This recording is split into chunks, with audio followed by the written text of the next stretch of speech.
Hello. It's good to have you here today. Today, we are going to read Corduroy. This little bear's name is Corduroy. There's all kinds of stories about Corduroy, but I think this one I like the best. And at the end of the book, I'll share with you why. So take a look. What do you notice? Yes, he's in a green outfit. One of his straps has a button. But look, Hmm. Is the button missing or is it supposed to be like that? What do you think? Well, let's open this story and see what happens with Corduroy. Where does he live? Don Freeman not only wrote the book, he also did the pictures. Well, Corduroy lives at a toy store. Look who his buddies are that he lives with. Yes. Corduroy is a bear who once lived in the toy department of a big store. Day after day, he waited with all the other animals and dolls for someone to come along and take him home. Notice it's at a big store. Look, it's so big it's got an escalator up to a second floor and maybe it has a third or fourth floor even. So it's very big. There's lots of shoppers. Can you spot Corduroy? Yes. The store was always filled with shoppers buying all sorts of things, but no one ever seemed to want the small bear in green overalls. Who's the small bear in green overalls? That's right, Corduroy. Very good. Who else do you see in this picture? A bunny? What's this? Yes, a doggy. And what does this animal do? You're right. It roars because it's a lion. And here's a little girl doll. All kinds of goodies.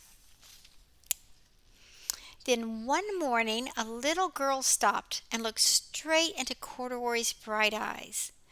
Oh, Mommy, look! That's the very bear I've always wanted.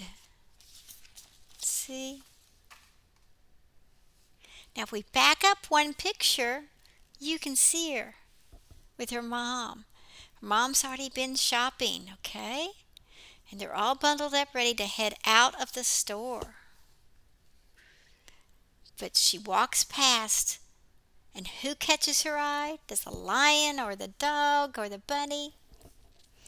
No. Mr. Corduroy catches her eye.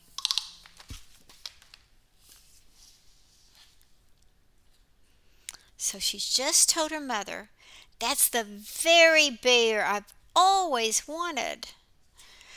Not today, dear, Mother sighed. I've spent too much already. Besides, he doesn't look new. He lost the button to one of his straps. Corduroy watched them sadly as they walked away. Look at the girl. Does she look happy to be walking away either? But Mama says walk away, and that's what she does. And she's holding her mama's hand like a good little girl, and she's obeying her mom. So she's a good little girl, following directions. Doesn't mean she likes it, though. Now, Corduroy, look at him. What do you think he's thinking? Let's drop in on his conversation. I didn't know I'd lost a button. Tonight, I'll go see if I can find it.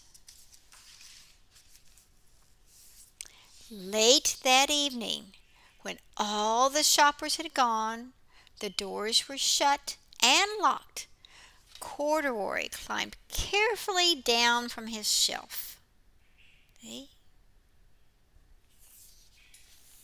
And began searching everywhere on the floor for his button. Where is his button? He's looking, looking. Do you see his button? I don't either. And apparently Corduroy doesn't either. Because look, where is he going? He's on the escalator, moving stairs. Have you ever been on an escalator? They look like stairs going up, but they move. Suddenly, he felt the floor moving under him. Quite by accident, he had stepped onto an escalator and up he went. Up, up, up. See? Continues taking him up. You don't have to walk it, it just moves you up. Could this be a mountain, he wondered? I think I've always wanted to climb a mountain. I mean, Corduroy's only lived on that shelf. He doesn't know. And he gets to the top, steps off the escalator, and this is what he sees. Yeah. What do you see? That's right, furniture. Beds, chairs, sofas, lamps, and other things on the tables, chairs. He stepped off an escalator as it reached the next floor, and there before his eyes was a most amazing sight. Tables and chairs and lamps and sofas and rows of beds. This must be a palace, Corduroy gasped. I guess I've always wanted to live in a palace. And he wandered around admiring the furniture. See? This must be a bed. I've always wanted to sleep in a bed. And up he crawled onto the large, thick mattress. Now look at him. What's he doing? And all at once he saw something small and round. Why, there's my button, he cried, and he tried to pick it up. But like all the other buttons on the mattress, it was tied down tight. Was it his button? But he didn't know that. So look at him tug and tug. He's trying to get it off. And he tugged so hard, look! Oh no! He yanked and pulled with both paws until it popped off. And then off the mattress Corduroy tumbled, right on down, and banged a floor lamp and landed on the floor along with the lamp. Oh my, I hope he's not hurt. Corduroy didn't know it, but there was someone else awake in the store. That night the watchman was going around making his rounds. When he heard the crash, he came down the escalator. He's got that flashlight. Now, who in the world did that? Look, what does he see? That's right, he sees the lamp turned over. Somebody must be hiding under here. And he flashed his light around, looking everywhere, until he came to the biggest bed of all. And there he saw two fuzzy brown ears sticking up from under the covers.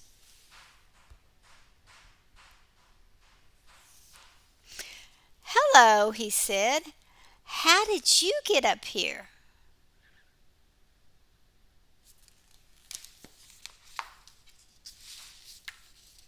And the watchman tucked Corduroy under his arm and carried him down the escalator and set him on the shelf in the toy department with all the other toys.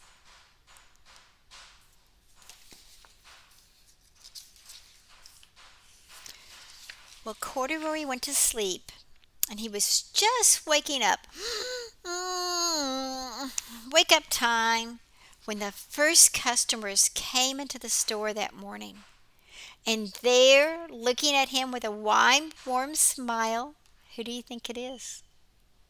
Yes, the same little girl that he saw the day before. And now she's smiling. I'm Lisa, and you're going to be my very own bear.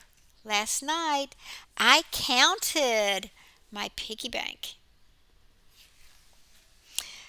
and my mother said I could bring you home because I have enough money. And the sales lady asked after she paid for it, shall I put him in a box? Oh, no, thank you, Lisa answered, and she carried Corduroy home in her arms. She didn't, and she ran all the way up 4 flights of stairs. Can you imagine? 4 flights, and she's running them all the way up into her family's apartment and straight into her own room.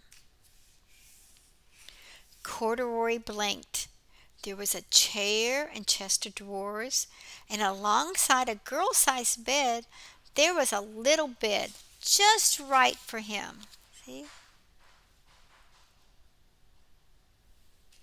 And there they are. The room was small, nothing like the enormous palace in the department store. This must be home, he said. I know I've always wanted a home. Lisa sat down with Corduroy on her lap and began to sew a button back on his strap and got him all fixed up. I like you the way you are, but you'll be more comfortable with your shoulder strap fastened. You must be a friend, said Corduroy. I've always wanted a friend. Me too, said Lisa, and gave him a big hug. Now, I promised you I would tell you why I love the book. I love it for a few reasons. One, it's a happy ending, but it's a happy ending because the girl thought outside the box. She obeyed her mom and left the store when asked. She didn't throw a fit or anything, but then she figured out a way to get Corduroy. She thought about her own piggy bank, counted out her money. I bet if she didn't have enough, she may have gone and asked her mom for chores so she could have earned some extra money. And then again, she asked to go back to the store. Didn't take off without mom. No, no, no, no, no. So had her mom take her back to the store, and mom was agreeable, which is really great. And they gave Corduroy a nice home. The other reason is she's treating him like a special friend. He get hugs. She sews up his outfit for him. Got a little bed for him. Kind of nice. I'll see you later. Thanks for reading with me. Bye-bye now.